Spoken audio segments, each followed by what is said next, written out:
Chair, yes, we have the engagement. I can produce the letters that we have written to the three funds, and we are in talk with them. I didn't bring it because it was not one of the issues that I thought we needed it. But indeed, as Senator for Nandi has indicated, we have studied, and there's some good talks that they might actually waive this amount if we can pay another 300, 400 million to show that at least we are trying. These funds also have their rules and regulations that govern them. And I have those letters, several of them. Now, Governor, the last time I had a conversation with the chair of the Council of Governors, it was on this subject. That's the last time we had a conversation with him, and we were trying to find a way of taking a global view, because it's a matter that cuts across many of the counties. Even though in Kwale demonstrated that they didn't have outstanding pension obligations. But I think Nairobi has a serious problem. The cities have big problems, and now Narok is joining that list. And you see, this is a kind of conversation that we'd be very happy to have with the COG and governors. And the chair of COG, in his own admission, he calls this theft. He agrees this is theft because, first of all, you have requisitioned money, gross, which includes these pension deductions, and you are not paying it. You have also deducted it from the employee. You have pinched the employee's payslip, so the employee is taking home less, and you are not remitting it. And we agreed that even though this was, things of the past, there is no other way to describe it. You are stealing from yourself, you are stealing from the employee, and not remitting. When you go to the pension fund and say you want to waive interest, you are again stealing from the employee.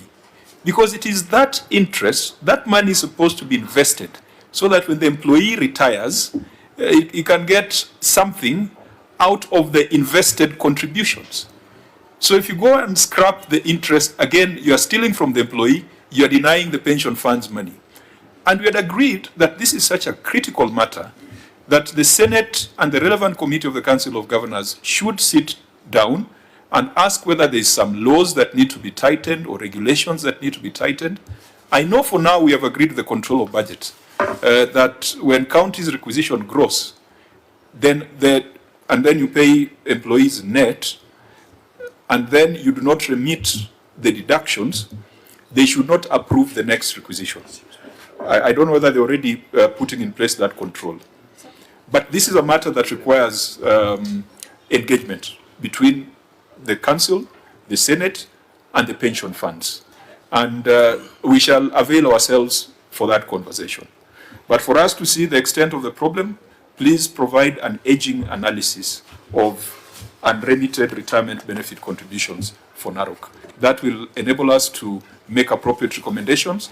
If we find the habit is ongoing, we shall define it as theft.